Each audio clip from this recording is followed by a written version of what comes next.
Alléluia. Alléluia. Est-ce qu'on est dans la joie d'être là ce matin?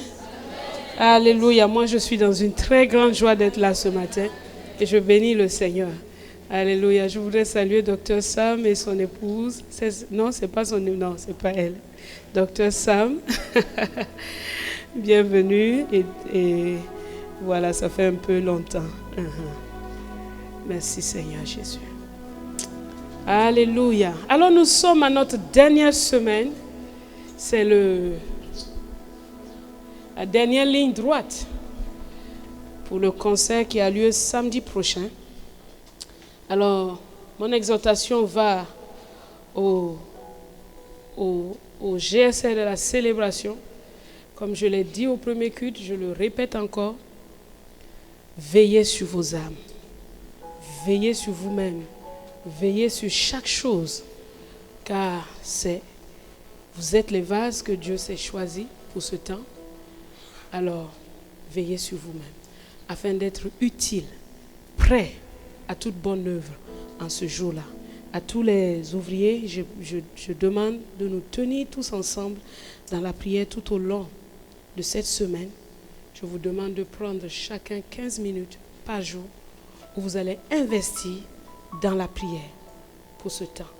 Priez pour ceux qui sont à la partie technique. Priez pour l'ancien Cyril, pour toute leur équipe. Priez pour chacun, afin que Dieu les équipe et que ce temps-là ne soit pas un temps vain, mais qu'il atteigne la cible de Dieu. Alléluia.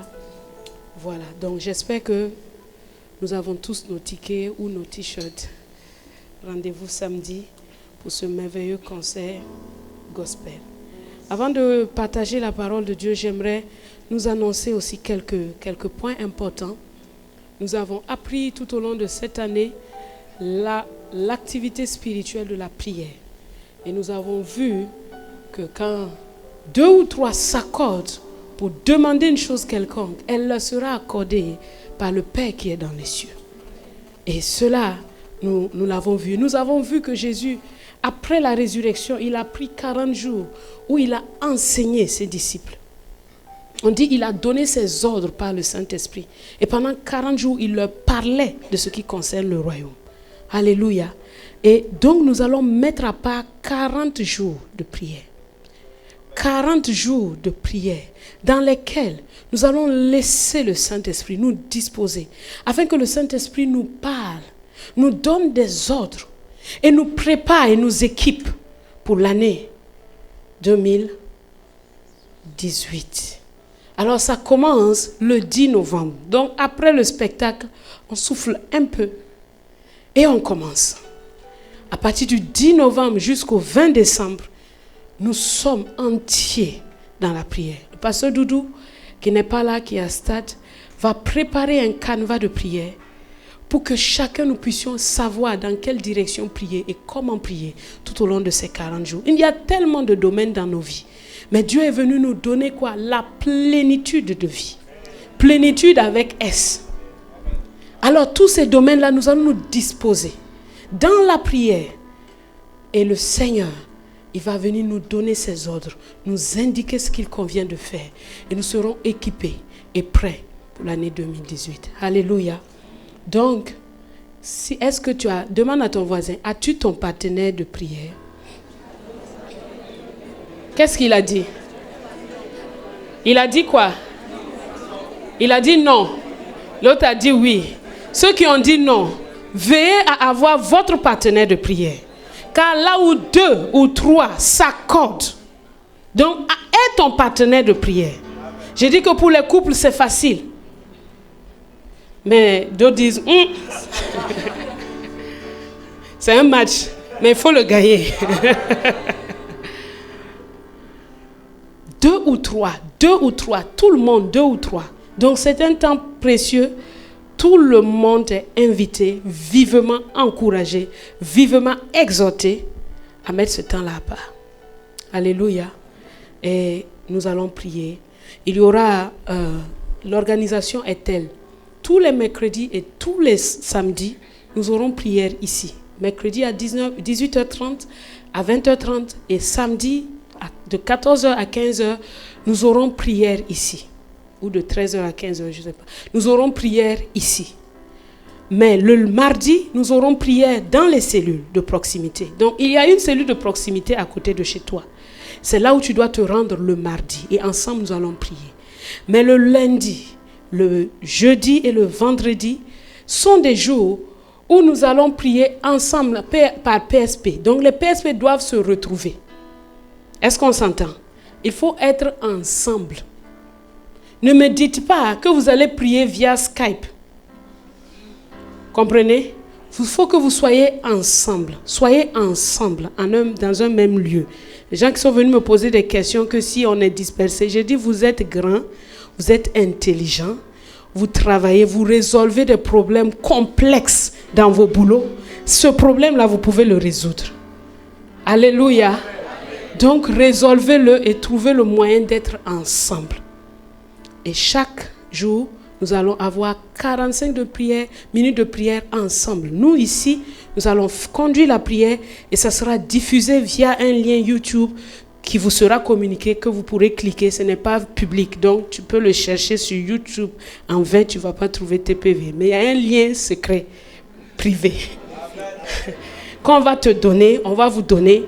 Et c'est là où vous allez vous connecter et puis suivre la prière pour que il y ait dans divers quartiers de cette ville des flammes de prière, dispersées mais efficaces dans tous les quartiers, que du vue du ciel spirituellement, on voit des foyers de prière un peu partout dans cette ville et que ça rayonne sur la ville. Alléluia.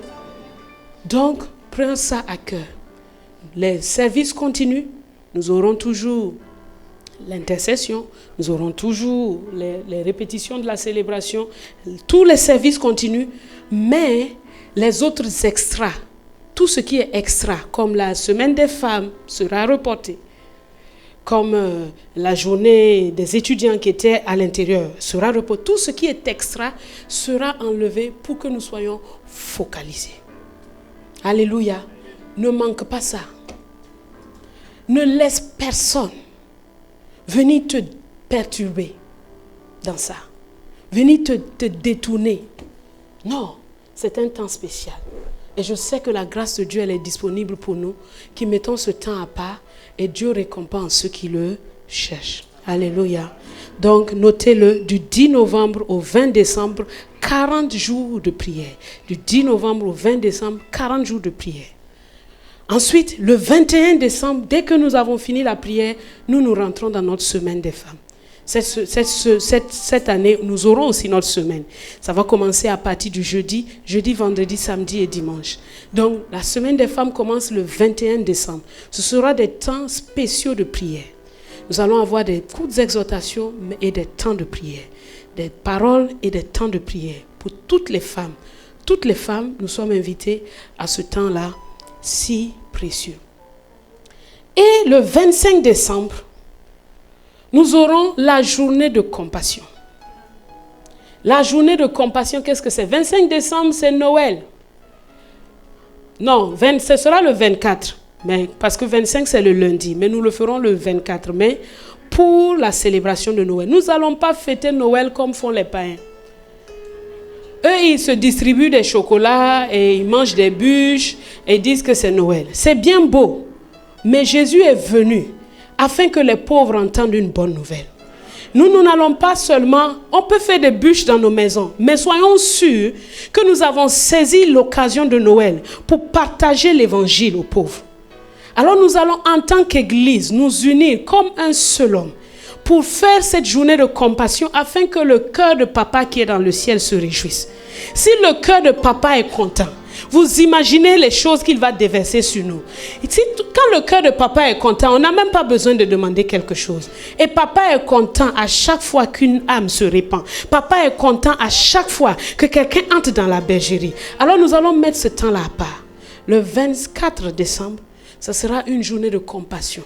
Nous allons la diriger spécialement vers tous les migrants. Vous les rencontrez dans les carrefours. Ils sont là, ils demandent de l'aide. Parfois, vous n'avez même pas envie de les regarder. Mais bien, Dieu est aussi en eux. Parce que Dieu les a fait aussi à son image. Ils sont peut-être dans une situation de détresse. D'autres même ne pensent plus que Dieu les aime. Parce qu'il y a des situations dans la vie, quand vous n'êtes jamais passé par la détresse, vous pouvez les juger facilement. Mais qu'est-ce qu'il vient faire ici? Mais Dieu s'intéresse à eux. Et si Dieu s'intéresse à eux, nous aussi nous allons nous intéresser à eux. Alléluia. Donc nous allons les rallier de tous les carrefours. Et les invités ici vont remplir cette salle. Et nous allons leur témoigner l'amour de Jésus-Christ. L'amour de Jésus-Christ. L'amour de Jésus-Christ, c'est d'abord par sa parole. Parce que c'est la parole qui soutient une vie. La Bible dit que vaut mieux un plat d'herbe, là où il y a l'amour, qu'un bœuf engraissé, si la haine est là. On peut leur donner un bœuf engraissé. Mais si on ne leur a pas donné d'abord la parole de la vie, on ne leur a rien donné.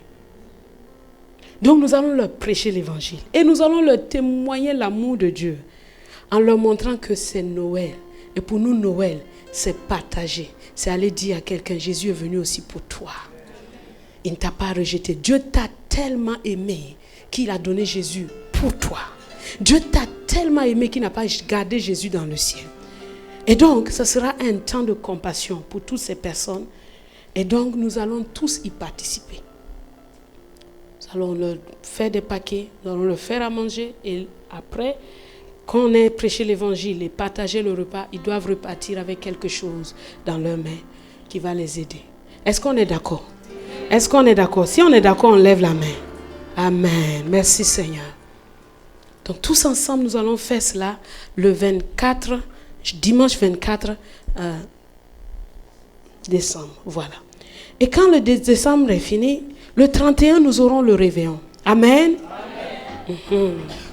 Mais nous n'allons pas l'avoir ici, parce que notre endroit est trop petit. Avec 2 cultes, au premier culte, les 2 espaces étaient pleins, la salle vie était pleine, et ici aussi c'était plein. Donc si on vous ajoute, vous qui êtes venus au 2e culte, on va peut-être faire des escaliers ici, on va se monter. Mais ça va être un peu difficile. Donc, nous allons sortir pour trouver un autre endroit où nous allons nous retrouver. Et pour cela,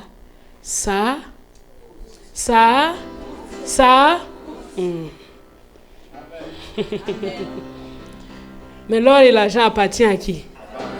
À notre qui? À notre qui? À notre qui? Est-ce que c'est normal que quelqu'un soit milliardaire et puis son enfant mange dans les poubelles? C'est pas normal. Donc ce n'est pas un extra. Ne l'ai pas me dire que vous faites du luxe. Non. Non. Au ciel, on va marcher sur des pavés d'or.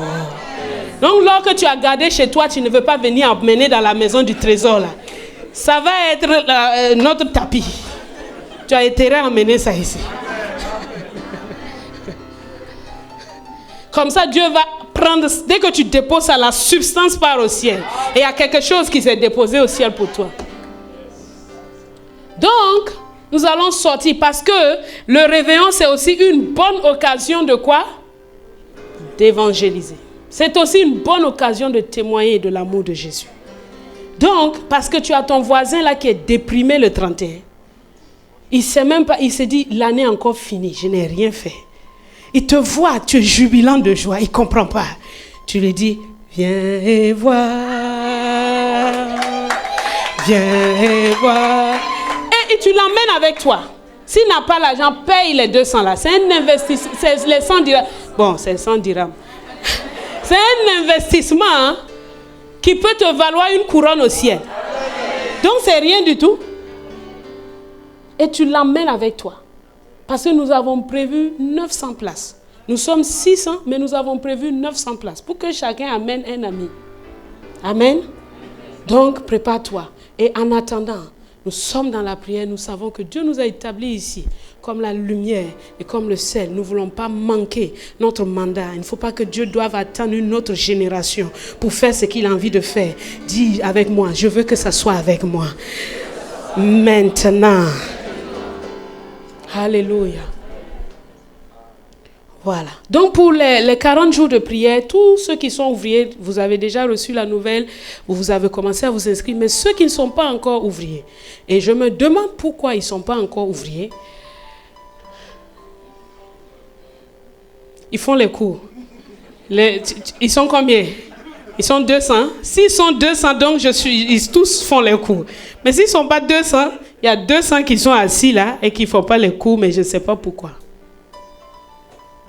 Si tu n'es pas né de nouveau maintenant, tout de suite. Si tu es né de nouveau, tu n'as pas baptisé, inscris-toi au cours de baptême. Parce que c'est celui qui croira et qui sera baptisé sera sauvé.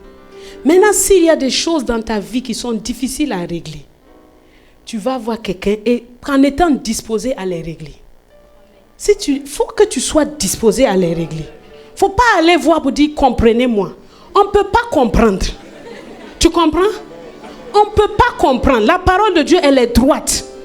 On va comprendre comment?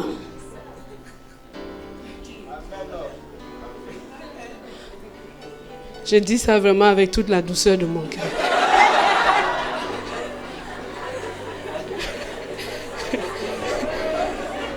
On va comprendre ça là comment?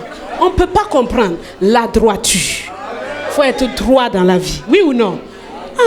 Quand tu es droit, tu regardes droit devant toi, tu es à l'aise. Mais quand c'est un peu compliqué. Donc, s'il y a quelque chose qui ne va pas, sois d'abord décidé en toi-même.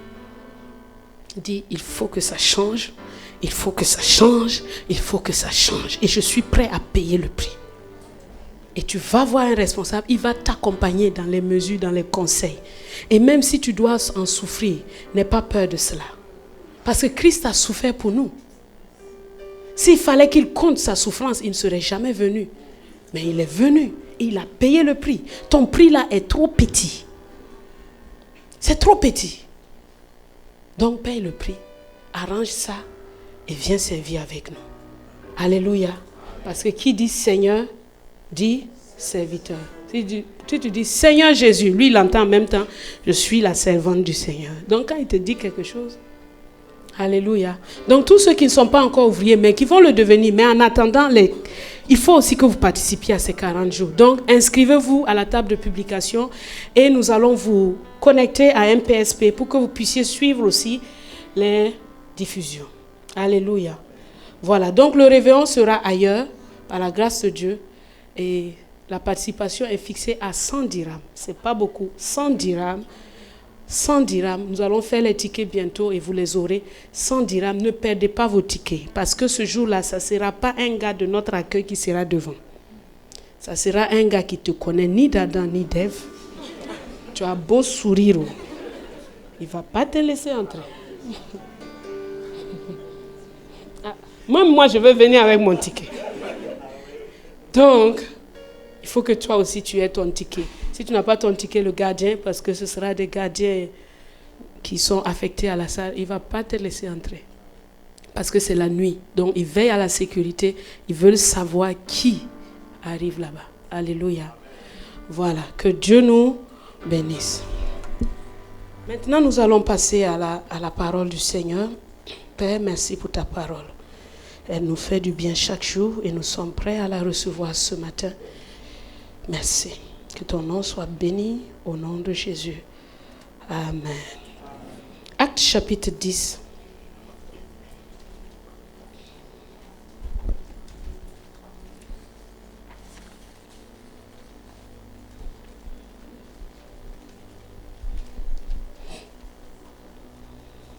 Nous sommes dans le grand thème de la pratique spirituelle de nos biens, des biens périssables.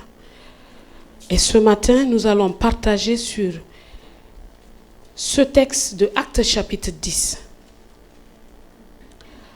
Actes chapitre 10. Il y avait à Césarée, verset 1, premier verset. Actes chapitre 10, premier verset. Il y avait à Césarée un homme nommé Corneille, centenier dans la cohorte dite italienne. Cet homme était pieux et craignait Dieu avec toute sa maison. Il faisait beaucoup d'aumônes au peuple et il priait Dieu continuellement. Vers la 9e heure du jour, il vit clairement dans une vision un ange de Dieu qui entra chez lui et qui lui dit, « Corneille !» Les regards fixés sur lui et saisi d'effroi, il répondit, « Qu'est-ce, Seigneur ?» Et l'ange lui dit, « Tes prières et tes aumônes sont montées devant Dieu et il s'en est souvenu. Envoie maintenant des hommes à Joppé et fais venir Simon, surnommé Pierre. Il est logé chez un certain Simon corroyeur, dont la maison est près de la mer. » Dès que l'ange qui lui avait parlé fut parti, Corneille appela 2 de ses serviteurs et un soldat pieux d'entre ceux qui étaient attachés à sa personne. Et après leur avoir tout raconté, il les envoya à Joppé. Et après leur avoir tout raconté, il leur envoya à Joppé. Verset 9. Le lendemain, comme ils étaient en route et qu'ils approchaient de la ville, Pierre monta sur le toit vers la 6e heure pour prier.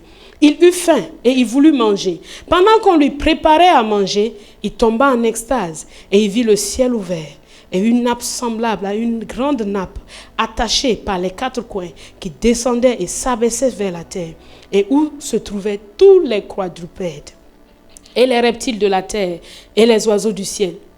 Et une voix lui dit, « Lève-toi Pierre, tue et mange. » Mais Pierre dit, « Non, Seigneur, car je n'ai jamais rien mangé de souillé ni d'impur. » Et pour la seconde fois, la voix se fit encore entendre à lui. Ce que Dieu a déclaré pur, ne le regarde pas comme souillé. Cela arriva jusqu'à 3 fois. Et aussitôt après, l'objet fut retiré dans le ciel.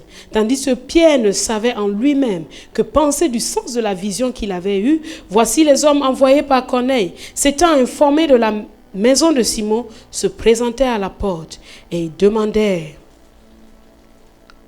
à haute voix si c'était là que logeait Simon, surnommé Pierre. Et comme Pierre était à réfléchir sur la vision, l'Esprit lui dit, « Voici 3 hommes te demandent, lève-toi, descends, et pars avec eux sans hésiter, car c'est moi qui les ai envoyés. » Et Pierre donc descendit, et il dit à ces hommes, « Voici, je suis celui que vous cherchez. Quel est le motif qui vous amène ?» Il répondit, « Corneille, centenier, homme juste et créant Dieu, et de qui toute la nation des Juifs rend un bon témoignage, a été divinement averti par un saint ange de te faire venir dans sa maison et d'entendre tes paroles. » Amen. Le titre de notre partage ce matin, c'est « L'aumône est la porte des nations ». L'aumône est la porte des nations. Ce texte nous parle d'un homme qui s'appelle Corneille. Il n'était pas juif. Il était païen. Mais il va enseigner une leçon à ses disciples de Jésus qui sont restés avec Jésus pendant près de 3 ans et demi. Il va leur enseigner quelque chose qu'ils n'ont pas pu capter. Et nous voyons que cette même chose se répète même dans la vie de Jésus. Alors que Jésus était sur la terre, à Jérusalem, en train de marcher, en Israël, en train de marcher, 2 personnes ont donné des choses, des leçons au peuple de Dieu. La première personne, c'est le centenier qui vient à Jésus, qui se met à terre, qui dit à Jésus, « Mon serviteur est malade, guéris-le. » Jésus dit, « J'irai et je le guérirai. » Il dit, « Non, tu n'as pas besoin de te déplacer. Envoie ta parole. Ta parole, quand elle va, elle court avec vitesse. Elle peut atteindre la cible. Tu n'as pas besoin d'être là. » Et ce matin, Dieu est en train d'envoyer sa parole. Est-ce qu'il y a quelqu'un qui est capable de capter la parole de Dieu comme elle est envoyée, qui n'a pas besoin d'une présence physique d'un pasteur ou de qui que ce soit, mais qui attrape la parole et qui la fait travailler? Et ce centenier-là, Jésus dit, je n'ai jamais, une aussi grande foi, je n'ai pas vu en Israël. Un païen. La deuxième personne qui enseigne une leçon au peuple, c'est la femme syrophénicienne. Elle arrive et dit à Jésus, ma fille est cruellement tourmentée par un démon. Viens et guéris-la. Jésus dit, moi je n'ai été envoyé qu'aux brebis perdues d'Israël. Elle n'est pas démontée. Elle est persévérante dans sa requête. Elle sait que c'est chez lui qu'est ma réponse. Alors je ne me retournerai pas. Je ne me retournerai pas. Elle a persévéré à suivre Jésus. Elle a dit, c'est chez toi que se trouvent les paroles de la vie. Je ne vais pas me retourner. Et comme elle continue à insister, Jésus s'est retourné. Il lui lance encore une autre parole qui normalement devrait lui enlever toute foi. Il lui dit, il n'est pas bon de prendre le pain des enfants et de le jeter aux petits chiens. Hein? Toi ici, quand on ne t'a pas bien salué, tu bombes ta poitrine, tu dis, je ne pars plus dans leur église. C'est de leur église.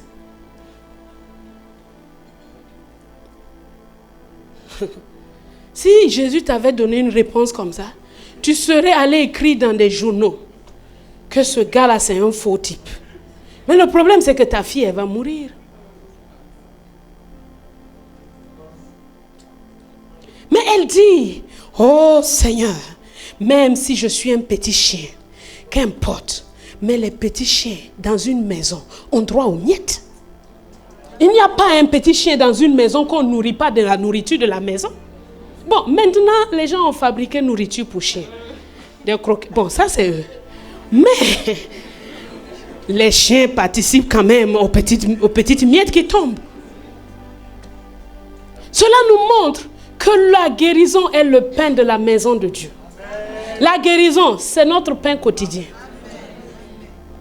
À chaque fois que tu participes à cette table, tu es en train de manger la guérison. Tu es en train de prendre le pain des enfants. Tu es assis à la table avec papa et tu es en train de prendre le pain des enfants. La guérison n'est pas une chose extra. Elle est notre pain de chaque jour. Le pain des enfants. Donc voici deux personnes qui nous enseignent des choses puissantes. Alors que les autres avaient l'évangile, ils avaient la Torah, ils avaient tout. Mais ils n'avaient pas cette dimension. Mais Jésus, en partant, il a dit à ses disciples, allez et faites de toutes les nations des disciples. Il n'a pas dit, allez, restez dans la nation de Jérusalem. Il a commencé à dire, allez, commencez par Jérusalem, dans la Samarie et jusqu'aux extrémités de la terre. C'était bien clair. La parole de Dieu était lancée. Elle était là, disponible pour toutes les nations. Mais jusque-là, la parole de Dieu est restée confinée dans un petit cercle des Juifs. Elle n'a pas pu franchir, elle n'a pas pu aller ailleurs. Alors que Dieu était en train de chercher une porte par laquelle il allait passer pour que les nations reçoivent l'évangile. Et Dieu a parcouru ses regards. Il a parcouru ses regards. Et ses regards sont tombés sur un homme qui s'appelle Corneille, qui n'est pas juif. Je ne sais pas de quel, il est romain, mais d'origine, je ne sais pas. Et cet homme-là, non seulement il priait, mais il avait la pratique des aumônes. Il savait que Dieu se trouvait dans le pauvre qui était devant sa porte. Alors il donnait à cet homme-là, il prêtait à Dieu. Chaque fois qu'il priait, il ne priait pas seulement. Et puis il faisait participer son argent. Parce que la Bible me dit que là où est ton trésor, là sera ton cœur. Ne me dis pas que tu aimes Dieu. Quand tu viens dans la maison, on peut passer le panier. Toi maintenant, c'est là où tu deviens spirituel. Seigneur, je t'aime. Et l'accueil maintenant te regarde. Toi aussi tu es fait. Et puis tu ouvres un œil. Ah, il est parti. Ok, on peut ouvrir l'œil. Ça, c'est pas vrai. Ton amour là. Parce que si tu veux savoir où tu attaches de l'importance, regarde dans ton budget. Quel est le plus gros poste? Tu verras ce qui est important. Dieu, il est là, comme on l'a vu une fois. Jésus était arrêté en face du trône et il regardait. Comment? Cet homme-là avait compris cette dimension. Il sait que je peux prier, mais il faut aussi que je m'intéresse à l'image. Je cherche Dieu, mais je vois l'image de Dieu à côté de moi. Et si je me détourne de cette image qui est à côté de moi, quel Dieu viendra à moi? Et il a pratiqué les aumônes. Il a donné aux pauvres.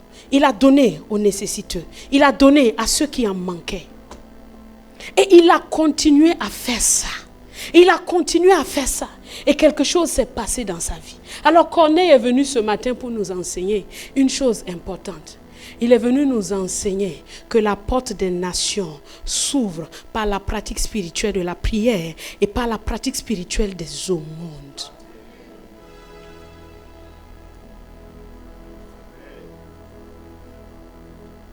Corneille cherchait le salut pour sa maison.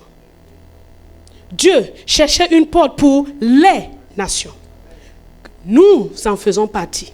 Car si ce jour-là n'était pas arrivé, l'évangile n'aurait pas franchi. Dieu, il respecte ses principes. Il a établi les apôtres comme les chefs de l'Église en partant. Et tout ce qui doit être fait doit passer par leur consentement. C'est un principe. C'est un principe. C'est pour ça que je veux parler à une femme ce matin. Tu peux dire que moi, je suis une femme ointe, super consacrée. Vraiment ointe de super 10. Oui, vraiment. Tu as vu des choses. Ton mari, lui, dort. Il n'a rien vu. Toi, tu vois des choses, des visitations. Mais je te dis que tant qu'il ne t'a pas donné la porte, tu ne peux rien faire. Tu peux faire des choses, hein, mais ça n'aura aucune portée. Quand je veux prêcher, je demande à mon mari, je dis, dis-moi un mot. Il me connaît maintenant, quand je viens, je m'arrête là. Il sait ce que j'attends. Parfois, il tourne, il fait comme s'il ne me voit pas. Je ne pars pas, hein.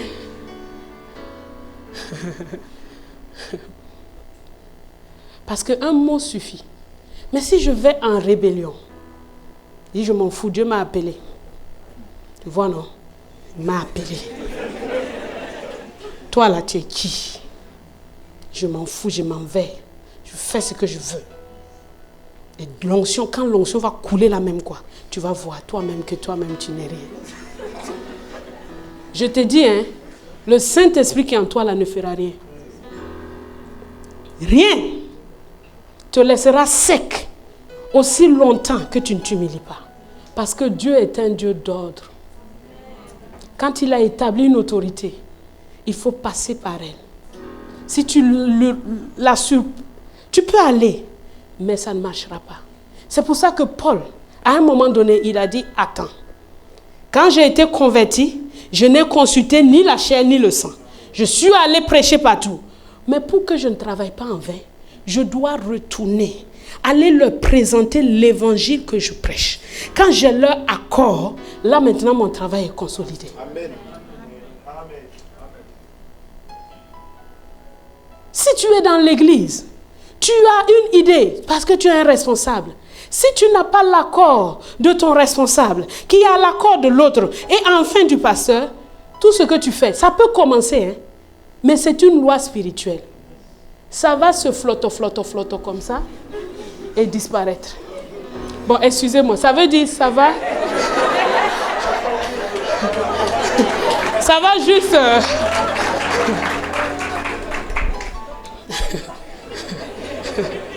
Je veux dire juste que ça va se déliter.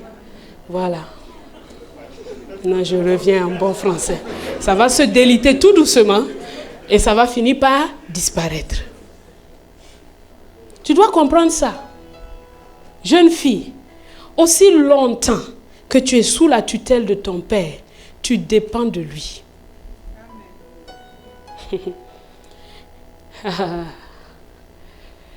C'est comme ça. Quand il t'a mis sous la tutelle d'un mari, tu dépends maintenant du mari. Amen. Amen. C'est pour ça que mes chères sœurs et filles, mariez-vous bien.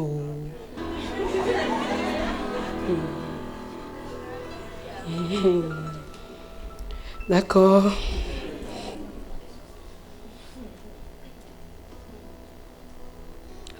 Alors, ce Corneille faisait beaucoup d'aumônes. Lisons Matthieu chapitre 6. Vous allez voir quelque chose qui est très intéressant.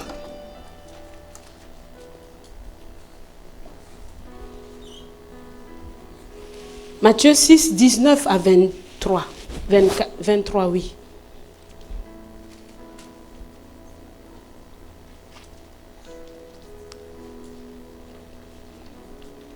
Ne vous amassez pas des trésors sur la terre, où la teigne et la rouille détruisent, et où les voleurs percent et dérobent. Mais amassez-vous des trésors dans le ciel, où la teigne et la rouille ne détruisent point, et où les voleurs ne percent ni ne dérobent. Car là où est ton trésor, là aussi sera ton cœur. La rouille et la teigne, là, ce sont les agios bancaires.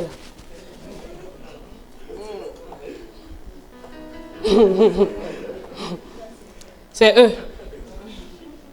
Ils disent qu'ils vont te donner. Hein.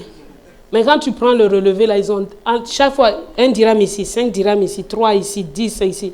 C'est eux là. Ton argent finit dans leurs mains. C'est ça la rouille et la teigne. Oui ou non? Lui-même, il est dans le domaine. Il connaît le termite qu'ils ont pour bouffer l'argent des gens. Mais amassez-vous des trésors dans le ciel, où la teigne et la rouille ne détruisent pas. Dieu n'a pas d'agio. Dieu ne fait pas frais de tenue de compte. Non. Quand tu mets ton argent là-bas, tu reviens, il a ajouté un zéro. Tu lui dis, mais papa, j'avais mis 1000, non? Il dit, mais c'est combien tu lis? Je dis, si je lis 10 000. Il dit, ah bon? Bon, c'est ça qui est là, hein, c'est ça qui est là. Dieu ne fait pas d'agio bancaire. C'est comme mon argent. Quand j'étais enfant, qu'on me donnait de l'argent, je donnais à ma mère. On m'enseignait toujours, je donnais à ma mère. Elle me dit, si quelqu'un te donne quelque chose, tu viens me donner. Je dis, d'accord, maman. Donc, quand elle me donne 50 francs, je viens, je donne à ma mère 50 francs. Je dis, garde ça pour moi. Elle dit, d'accord. Demain, je viens. Je dis, maman, où est mon argent? Elle me donne 50 francs. Je pars, je mange. Je reviens encore demain. Maman, mon argent. Elle dit, mais je t'ai donné hier. Je dis, non, c'est resté encore dans ta main. Elle me donne encore. Pourquoi? Parce que chez elle, là, ça ne finit pas. Mais 50 francs deviennent parfois 500 francs. Parfois même, elle n'a pas de monnaie. Moi, je lui ai donné 25. Elle n'a pas de monnaie. Elle va me donner un billet de 500. Elle ne s'est pas multipliée.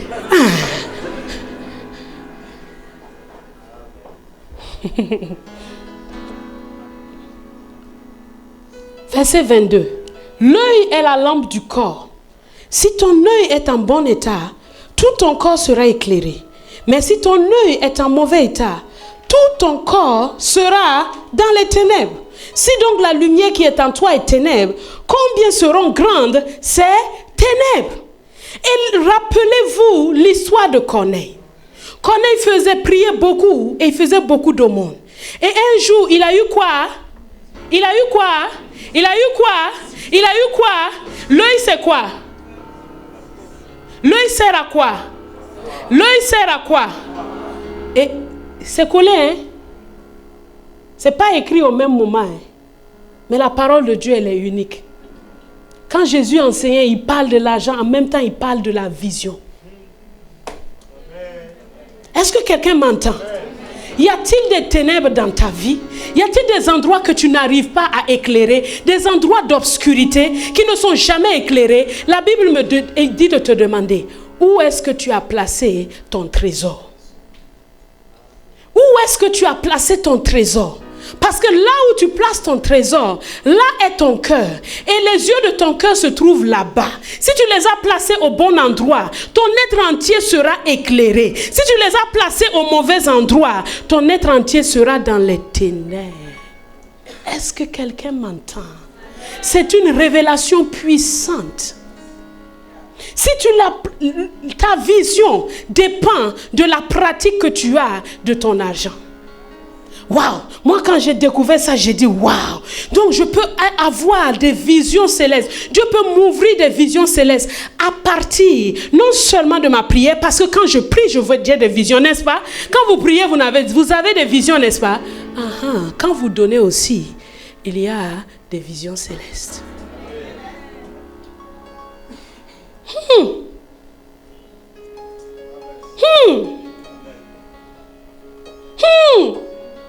Et Dieu nous a placés ici, en tant que chacun a sa part, mais en tant qu'Église, Dieu nous a placés comme la lumière. Nous ne pouvons pas faire la sourde oreille face à la misère qui nous entoure. Nous ne pouvons pas faire les yeux fermés face à la détresse qu'il y a autour de nous. Tu ne peux pas juste fermer tes yeux alors que tu sais que ton voisin est en train de pleurer chaque jour. Tu ne peux pas juste dire, moi je suis sauvé, alléluia, alors que ton voisin est en train de souffrir chaque jour. Qu'est-ce que tu fais à ce sujet? Est-ce que tu pries? Est-ce que tu donnes?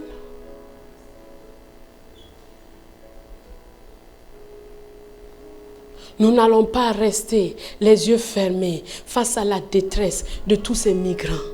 Nous n'allons pas rester les yeux fermés.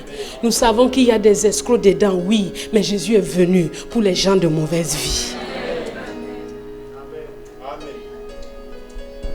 Nous voulons que la porte du Maroc s'ouvre. Nous voulons que la porte de cette nation s'ouvre. Dieu a dit toutes les nations. Quand il a dit toutes les nations, quand Jésus a dit toutes les nations, il n'avait pas exclu une nation. Mais Corneille nous enseigne qu'une clé pour ouvrir la porte des nations, c'est la prière et c'est la pratique des aumônes. C'est pour cela que nous allons nous engager tous ensemble. Dis-moi Amen. Comme un seul homme. Parce que nous prions chaque fois pour le Maroc. Nous prions chaque fois pour cette nation. Mais nous devons aussi aller. Et je suis sûre qu'après cela, Dieu va nous ouvrir encore une autre porte. Je suis sûre qu'après cela, Dieu va encore nous ouvrir une autre porte. Je suis sûre qu'après cela, Dieu va encore nous ouvrir une autre porte. Mais figurez-vous, quand Corneille avait sa vision, c'était aujourd'hui, à la 9e heure, ce qui signifie 15 heures. Mais le lendemain, à midi, le décideur, celui qui devait décider que la porte des nations serait définitivement ouverte, lui aussi il va avoir une vision à midi. C'est ainsi que quand nous commençons à pratiquer et à persévérer dans notre pratique, Dieu sait qui est-ce qu'il doit réveiller quelque part, mais nous devons nous mettre en action et continuer à pratiquer. Et un jour Dieu va aller aussi là-bas, là où les portes doivent s'ouvrir là, Dieu va aller là-bas, là où ça doit se décider là, Dieu va aller là-bas pour aussi leur ouvrir les yeux à tous. Et là-bas, ils vont décider. Et nous tous, nous allons entrer. Et ainsi, nous allons accomplir l'œuvre de Dieu. Mais il faut que nous nous mettions en marche comme un seul homme. Que nous nous mettions en marche comme un seul homme. Parce que nous avons compris que nous allons prier pour la nation. C'est bien. Mais nous devons aussi faire quelque chose. Commencez toujours par ce que tu as. On peut dire, mais ce serait bien que ce soit envers les nationaux. Mais on commence avec ce qu'on a. Et on sait que ce n'est pas notre terminus. Oui ou non? Qui va s'occuper de tous ces gens qui viennent en masse ici? Qui va s'en occuper? Vous avez pensé à ça? Qui va s'occuper d'eux? Parce que chaque décision politique a des répercussions. Mais je vais vous dire une chose. C'est l'Église qui contrôle les choses. Nous là, on ne parle pas. Est-ce que le sel fait bruit dans la... Il ne fait pas de bruit dans la sauce. Non, le sel ne fait pas de bruit dans la sauce. C'est les eaux, les quoi qui font quoi. Le sel, il est là. Et nous sommes là. Alléluia. Nous sommes là. On n'a pas besoin d'aller revendiquer. Mais quand on goûte là, on sent notre goût. Amen. Quand on goûte, on sent notre goût. Papa Karambiri enseignait un jour et il disait qu'il y a des chrétiens carottes. Il y a des chrétiens œufs. Et il y a des chrétiens sel. Les chrétiens carottes là, quand il y a l'épreuve, quand ça chauffe, quand on les met dans l'eau chaude, ils étaient durs au début. Quand on les met dans l'eau chaude, ils deviennent mou, flegmatiques. C'est-à-dire c'est ceux-là qu'on voit, ils sont toujours en train de crier, oui, on va faire. Quand l'épreuve arrive, tu les vois plus disparus. C'est-à-dire ils ont été cuits par l'épreuve. Il y a les chrétiens œufs. Eux, ils étaient bien fragiles, ils étaient un peu planqués. Mais quand l'épreuve arrive, ils deviennent durs. Et à le chrétien, c'est lui, si tu le fais bouillir, il rentre en toi, tu ne peux plus l'enlever.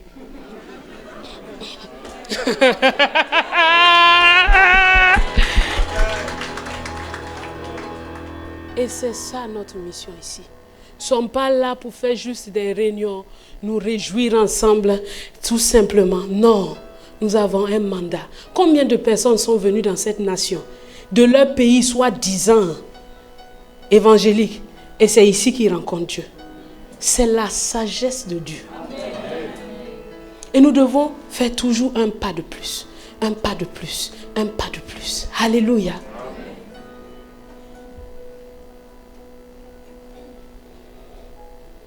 Alors, Corneille est cet exemple qui nous montre que les aumônes ont tout à voir avec la porte des nations.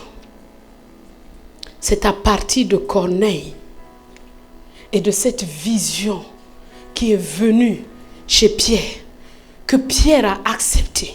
Parce que Pierre, alors là, jamais il n'aurait mis ses pieds là-bas. Alors, jamais. Pourtant, il a bien entendu Jésus. Allez et faites de toutes les nations.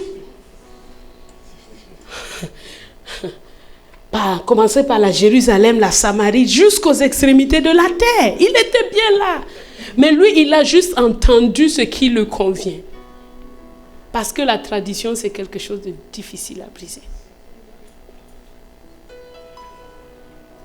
Alors, ce matin, le Seigneur nous parle. Il dit, où est le domaine de ténèbres dans ta vie personnelle? Y a-t-il un domaine de ténèbres? Mets-toi en prière. Mets-toi en prière et fais travailler aussi ton argent. Mets-le au bon endroit. Prie et donne, donne et prie. Prie et donne, donne et prie. Prie et donne, donne et prie. Prie et donne et prie. Et un jour, en étant persévérant en cela, ta vision s'éclairera. Ta vision s'éclairera. Ça, c'est pour Corneille, pour sa maison personnelle. Mais quand Pierre est entré chez lui, Pierre est même temps entré dans toutes les nations.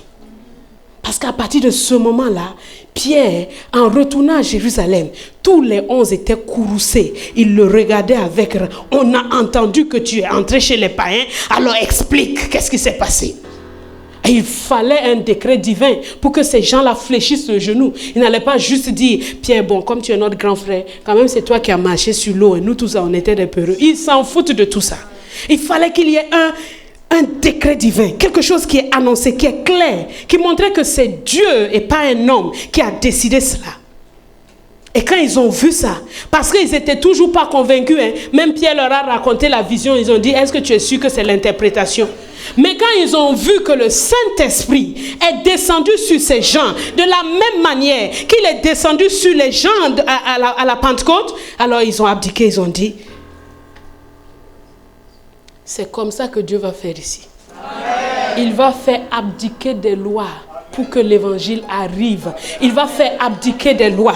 Je parle prophétiquement et je dis qu'il va faire abdiquer des lois. Il va faire abdiquer des lois afin que les portes de l'évangile s'ouvrent. J'annonce d'une manière prophétique que Dieu va faire abdiquer des lois. Par sa puissance, il va le faire. Et son église doit être au pas avec lui. Va être au pas avec lui. Nous allons prier, nous allons donner. Nous allons prier, nous allons donner. Nous allons prier, nous allons donner. À chaque fois que tu donnes, sache que c'est gardé dans le ciel. Il n'y a pas un laboureur qui a eu une mauvaise saison cette année. Les laboureurs, parfois, ils ont des mauvaises saisons, n'est-ce pas? Ils peuvent semer et mal récolter. Mais ils ne vont pas dire, l'année passée, j'ai semé, je n'ai pas bien récolté. Cette année-là, je ne sème plus. Il n'y a pas un seul laboureur, même s'il est païen, il ne connaît pas Dieu. Il n'y a pas un seul laboureur qui fait ça. Tous persévèrent dans la semence. Tous persévèrent dans la semence. Tous persévèrent dans la semence. Quand mon grand-père était vivant, il était cultivateur. J'allais souvent chez lui. Parfois, il sème. La pluie est venue. Ça a commencé à pousser. 2 semaines sont passées. La pluie n'est pas venue. Tout est mort. Il se remet encore à semer en espérant encore la pluie. Parfois, il peut faire 3, 4 semaines avant que, enfin, ça commence à pousser. Mais il ne s'est jamais découragé. Il n'était pourtant pas chrétien. Il ne s'est jamais découragé. Est-ce que mon grand-père va nous enseigner ce matin que quelque chose, la semence, il faut persévérer dedans. Que personne ne se décourage. Ne dise, mais chaque fois, j'ai donné, mais ça continue. On dit que Pierre faisait ça continuellement. Et le jour où Dieu l'a décidé, il a été visité. Ses yeux se sont ouverts. Il a vu la visitation céleste. Il ne pouvait pas imaginer que c'était l'ange qui entrait chez lui. C'était l'ange qui entrait dans ta maison, qui entrait dans ma maison, qui entrait dans toutes les contrées de la terre, qui entrait au Maroc. Il ne pouvait pas imaginer cela. Et pourtant, c'est ça. C'est pour cela que ce qui va arriver dans ta vie, tu ne peux pas imaginer la portée. Toi, tu en vois seulement les bénéfices naturels. Mais Dieu te montrera dans l'éternité toute la portée de ce qui va se passer. Obéis au Seigneur chaque jour. Obéis au Seigneur, car sa portée est grande. N'aie pas peur. Ne crains pas. Ne crains pas. Dieu nous a donné cette nation. Je dis Amen moi-même. Nous allons y marcher au pas et à la sagesse de Dieu. Et il fera infiniment au-delà de ce que nous imaginons, de ce que nous pensons, par sa puissance qui agit en nous. C'est le Saint-Esprit qui fait son œuvre. C'est le Saint-Esprit qui parle au cœur. C'est le Saint-Esprit qui touche les cœurs. C'est le Saint-Esprit qui fait cela.